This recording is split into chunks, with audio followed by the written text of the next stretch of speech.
Hey everyone, welcome back to the Thinking Crypto channel, your home for cryptocurrency news and interviews. Bullish news to share with you all, my friends. We have Airbnb CEO saying they are looking into accepting crypto for payments. And of course they are. Every retailer, every company is going to be looking into this in one way or the other. It's just, it's not a matter of if, it's a matter of when. And guys, we're seeing the biggest retailers are getting ready to accept crypto. We're also going to talk about EU lawmakers. They just removed some Bitcoin ban language from their respective regulations. Of course they did. They're not banning anything. If they do, they will be writing a death sentence for their economy and jobs and revenue and so forth, because this is the new asset class that it's on the rise. It's sucking up the capital from other legacy asset classes. So we're going to break that down. Also, we have news around the Ripple XRP lawsuit, some updates from the folks at Fox Business. And in addition, there's a ton of investment news, capital being raised to invest into the crypto market. One fund has raised $1 billion, guys, $1 billion to invest into crypto. And we know other folks have raised billions of dollars as well. The money is just piling up here. And I've said it before, I think if you put all the numbers together and do some math here, we're probably hitting over $1 trillion already. So lots to go through. Before we get to it, please go ahead and hit the thumbs up button, leave a comment below, and hit the subscribe button if you're new here. It helps support the channel and it doesn't cost you anything. Guys, quick word from our sponsor, and that is TaxBit, which is the leading tax service provider in the crypto industry. TaxBit is a service I personally use to easily calculate my crypto gains and losses. I've been using this platform for years, and I'll be using it this respective tax season, so I highly vouch for this platform. If you'd like to learn more, link will be in the description. Now, let's look at the market here. Bitcoin over $44,000, looking very strong. It is pumping. The alts are, seeing slight gains, nothing much, but that's because Bitcoin has to do its thing, right? We have to let Bitcoin pump, let the capital flow into it. And then when Bitcoin hits that overbought scenario, then the capital is going to flow into altcoins, right? And if we look at the different time charts here, for example, the daily, we look bullish. I mean, just wow, look at the green candles here. If we look at it from a weekly standpoint, also looks very bullish, strong green candle. If we look at it from a monthly perspective, also looking bullish. So we're looking bullish on multiple timeframes here. And, the question is this just simply is Bitcoin retracement and then going into a bear market?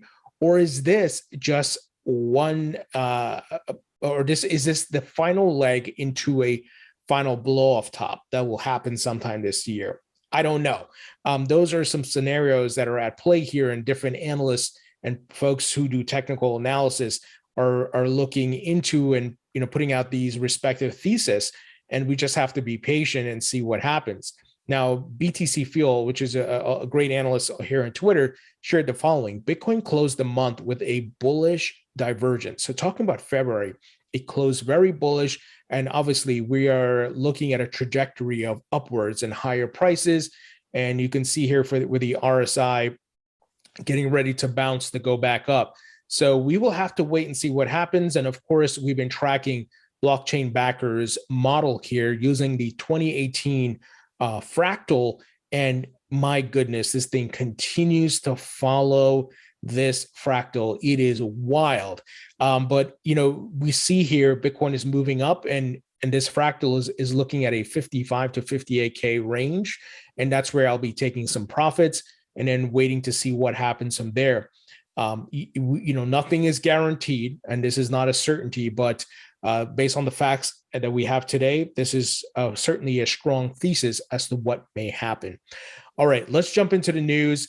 Raoul Pal, macro investor who I've interviewed on the channel, he tweeted out the following, which I think is really great. He said, "This moment in crypto feels a lot like March 2020. Back when we threw the worst possible news at it, a pandemic and a global shutdown, and it fell very sharply, but failed to make a new low. Back when Bitcoin turned up 10 days before the NDX, but bonds led crypto. He said, cut to today, 8% inflation, oil at $105, 7 hikes priced in, plus quantitative tightening with GS calling for 11 hikes and a war, crypto failed to make new lows. So essentially, we're seeing a very strong pumps and price movements in the face of a lot of negativity and uncertainty, right? And he's comparing it to what happened with the pandemic when everything crashed, and Bitcoin and crypto is just moving at a very strong pace now. He said, time to watch carefully. Yes, this is a different time, but price is suggesting that macro might get more positive for crypto. Bonds are suggesting the same. Growth is going to evaporate. It's a bit early to tell, but pay attention. It might also be the end of tech sell-off soon. So we will have to see, my friends. But right now, the price is moving in the right direction, up. And that's why I said, based on blockchain backers fractal here, I want to start taking some profits because we just don't know what may happen. I'm not dumping all my crypto. I'm taking some profits off the table just in the event that we head into a bear market and I don't go into the bear market empty-handed here, right? I want to get some money. I'm here to make money, guys. Now, we had reported on this the other day. Polkadot founder Gavin Wood donates $5.8 million to Ukraine. We reported that Gavin had tweeted to the Ukrainian government that if they set up a Polkadot wallet address, that he would make the donation, and he did. So much respect to him. Shout out to Gavin Wood on that. And we're just seeing the donations in crypto pile up for Ukraine. And this is, one of the silver lining items coming out of this, obviously, really tough situation with Russia invading Ukraine, right? Obviously, our hearts go out to the people of Ukraine. We wish this thing to end soon and they come to some peace agreement and resolution here. But crypto is really, like I've been saying, the undertone to this conflict, guys, because with banks being shut off and cap in the amount of money that you can pull out of and send out of the country or get in, it's pretty crazy what's happening. And crypto is becoming a safe haven for a lot of the people in Ukraine. And look at the ones in Russia as well. There are people in Russia who don't want anything to do with Putin's war. And they are obviously going to suffer because of Putin, right? With sanctions and all the bank runs and all the things that are happening. So crypto has become a safe haven and, a place where people can flee to for safety and so to speak, right? Let's move ahead here. So here's the big news I personally think of the day. Airbnb CEO says they're absolutely looking into crypto for payments. Of course they are. Guys, what have we been talking about for years? We are seeing crypto grow as an asset class, seeping into all aspects of society, corporates, government, pop culture, celebrities, sports, every aspect. You're seeing people pop up that are accepting crypto, being involved in some way. Just the other day, we talked about Shaquille O'Neal, ex-NBA star. He's now partnering with Solana to do some cool stuff, maybe with NFTs and so forth. And Airbnb, Amazon, Apple, Google, all of them will be accepting crypto. Yesterday, we talked about AMC Theaters that coming up this month, that they're going to be accepting Shiba Inu and Dogecoin for payment. So the on and off ramps are being built for, once again, almost every aspect of society. Even if you guys recall, we reported on this, I think it was last month, a strip club in Las Vegas said they're going to be accepting crypto. So once again, all aspects of life and society, right? No, this is a no judgment zone. This is a judgment-free zone. Look at this. I'm excited about this, but I don't like Citadel Securities. Many of you know what happened with them and Robinhood and the whole GameStop short squeeze and so forth. Citadel Securities, the largest US retail market maker, is getting into crypto. I'm going to say it again. Of course.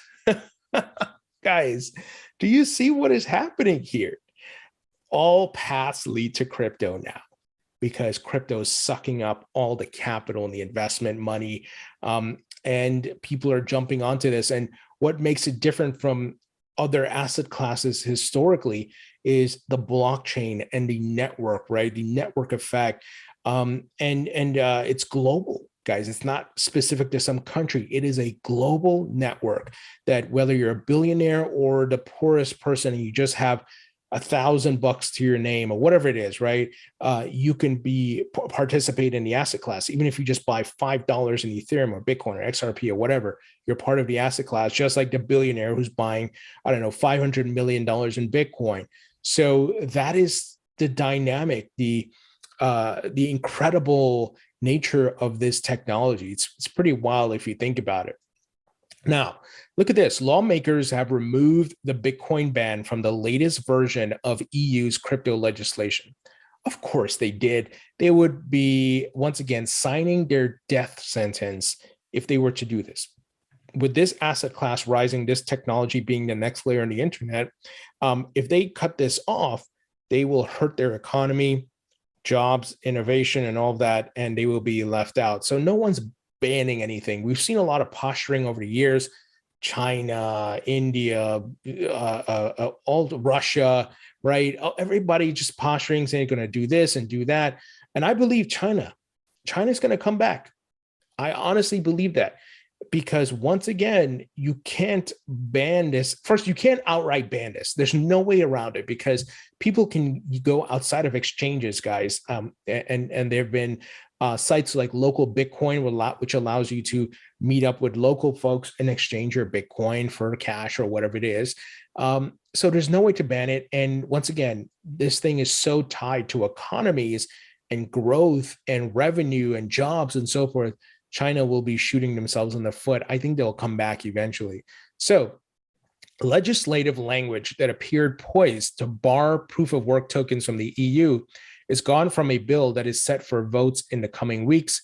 In news that Bitcoin Echo broke, the European MP Stefan Berger confirmed on March 1st the latest version of the EU's Markets in Crypto Assets, or MICA, directive has been stripped of a passage that many feared would lead to a ban on cryptocurrencies that use proof of work, namely Bitcoin. But they are kicking it out, guys. This is awesome. Let's see here. The reporter for the legislation as the head of the Econ Committee, Berger, last week delayed votes that he had scheduled for February 28th in response to outcry over the offending language. Today, in announcing that paragraph in question had been removed, he also said that the committee still needed to vote on the provision. They're not banning crap. Once again, they would be signing their death sentence to their economy. So it's all posturing. It's all BS, in my opinion, because look at this. Venture firm Electric Capital raises $1 billion to invest in crypto startups. What a headline. Guys, look at the amount of capital these firms are raising. It's amazing. Following a year when startups raise record amounts of venture funding and cryptocurrency prices hit historical highs, Palo Alto-based Electric Capital has raised $1 billion to place bets on crypto startups.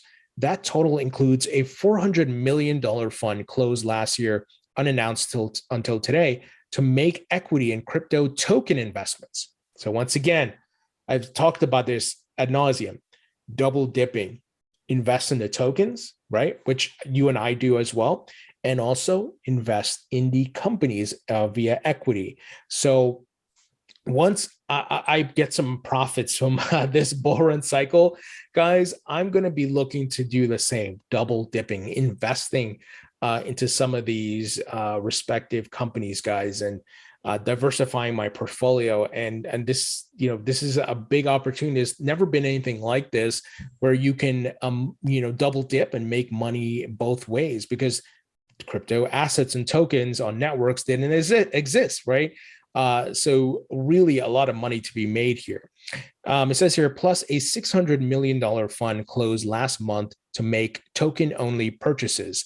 Prior to these, Electric had just raised $125 million across its first two funds. Electric was founded by entrepreneur Avital Garg, 39, and software engineer Curtis Spencer, 40. In 2001, while he was still in high school, Garg began his tech career by co-founding an education startup, technology startup. He went on to major in computer science at Stanford and later worked as a product manager at Google. So this goes in a bit into their background, but guys, $1 billion. Part of that capital goes to equity, part of it goes to tokens. And look at when this is being announced and when it's happening, right? We are still very early because there's people who got shook out of the market. I don't know how many times with the China ban, probably in January, going back to last summer, right? This is why you have to have patience and understand market cycles. So if you're new to the market, you have to study the market cycles and just pay attention to the facts like these to help give you the confidence to keep holding. Now, here's another example. Bucking crypto quant mania. Equity bets bet investors are hungry for fundamentals. So the crypto hedge fund launch is aiming to stand out in a market dominated by quants. Its founders have been personally investing in crypto since 2017. A couple of former biotechnology stock traders are vying to bring their investment prowess in the high-risk, high-reward sector to the crypto game. So all these legacy investment guys are jumping in. I mean, I've interviewed some of them, right? And some like Raoul Pal, he was Goldman Sachs guy, macro investor, Dan Tapiero, Dan Moorhead, Mark Yusko, and I can name them a bunch of them, Anthony Scaramucci, right? All these interviewed, and they were all investing before crypto. They had their hedge funds, they were investing in tech and stocks and whatever else. Now, crypto. It's pretty amazing what's happening. So Ralph Achacosa and Jason Zhang, both alums of healthcare-focused hedge fund firm Ghost Tree Capital, plan to launch their Factor 6 capital at the beginning of next month, according to two sources familiar with the matter. Now, I'm curious how much money they're going to raise. Probably a few hundred $100 million, I would imagine, especially if they've been connected to Silicon Valley historically. So once again, these crypto funds are popping up everywhere. Here's another example of crypto funding. Theta Nuts Finance gets $18 million in seed funding to flesh out DeFi platform. DeFi protocol Theta Nuts Finance said it will use its fresh injection of capital to build two new proprietary products for the crypto options market. Guys, I can't even keep up with all this news of the capital raise, startups, investment firms popping up. It's very bullish. Now, let's talk about some Ripple XRP lawsuit news. Eleanor Terrett of Fox Business, who's one of the reporters that has been covering this, she tweeted out today, lawyers connected to the SEC versus Ripple case say they're in limbo right now, waiting for a couple of rulings from Judge Netburn to come down, notably the motion to reconsider the SEC request for reconsideration of the status of the Hinman emails and the response to Brad Garlinghouse's request to disclose notes from a 2018 meeting between himself and SEC Commissioner Roisman. Lawyers say a decision on the former could be made this week. So the SEC is in a very bad spot here because you just see the shadiness. They don't want to reveal certain things. It's as if they have something to hide. Of course, they have something to hide. A lot of conflicts of interest, bribery, hypocrisy, lies. It's pathetic what's happening. And Gary Gensler is pathetic for trying to cover this up. He could have came in and cleaned it up, but it seems like he was part of it. He was talking to Jay Clayton even before the lawsuit was handed to Ripple. So, but I think they got bad things coming to them. And that's not a threat. I'm just saying, based on the facts here, what's happening in the news cycle and this lawsuit. And I think they will, I don't know, Gensler may have to step down because I think as this thing gets to, more in the light, I think he's going to get exposed. Jay Clayton, William Hinman, and just the just the pathetic initiatives or doings of the agency, right? I don't even know how to word it. It's just so stupid what these guys are doing, but they're under a lot of pressure now, I can imagine, and they're scrambling, trying to find different ways because they've lied and tried to cover things up in this lawsuit while they're doing, something different or the same thing in another lawsuit with library and so forth. It's just a mess. But TLDR, Ripple wins. They pay a settlement fine for 2013 and 2015. XRP declared a non-security, relisted. Ripple gets to partner with banks in the United States to use XRP. Now, look at this, guys. Cambridge University launches crypto research project with IMF and BIS. Some regulators were recently concerned about the alleged lack of consistency and transparent data on crypto markets. So crypto is just becoming so big, you can't ignore it. And we see just everybody's getting involved. World organizations like the Bank of International Settlements and the IMF and Cambridge University. I mean, amazing what's taking place, guys. This news, while it may seem very simple, it's very bullish. They don't do this unless they know this thing is going to take off and become a global movement and be part of the economy. So they are taking steps to learn about it and build the different reporting and analytics and tracking and so forth. I see this and then I'm like, okay, time to buy the dip and just be patient. That's not financial or investment advice, of course. Now, look at this, just the global movement of crypto. In one of Africa's largest crypto raises, South African exchange takes in $50 million. The Series B round, led by Pantera Capital, that is Dan Moorhead, of course, raises the company's valuation to $240 million. Guys, I mean, do you see what is happening here? And once again, a global asset class, right? Anybody from any continent or country can tap into this. They just need to have internet access. And many folks in Africa, in the different countries in Africa, have mobile phones. And, in my interview with Charles Hoskinson, founder of Cardano, we talked about this, that Africa may lead, guys, in the next tech boom, which is obviously in its early stages here with crypto, because they're starting from, the ground level and they don't have a lot of red tape or legacy financial institutions to disrupt. And, it's painstaking to get them to change. They can just hit the ground running 0 to 100 miles per hour. And I think many countries in Africa are really going to benefit from this. And, we could see this fourth industrial revolution, Africa actually lead it. I honestly think that because once again, they're starting from ground level, many of the countries, right? Or even if it's not ground level, if it's ground number or level number 2, I should say, right? Versus America, which is at level number 10. I'm just giving an example. Less red tape, less complications, less bureaucracy and all that nonsense. And they can really benefit, their economies can really benefit. So big things ahead, my friends. We are still very early in the adoption curve. And, when I see news of all of these funding and fundraisers happening, it shows that these folks who are investing are betting big on the crypto market. And I've said many times, put your thinking cap on. How does the crypto market grow?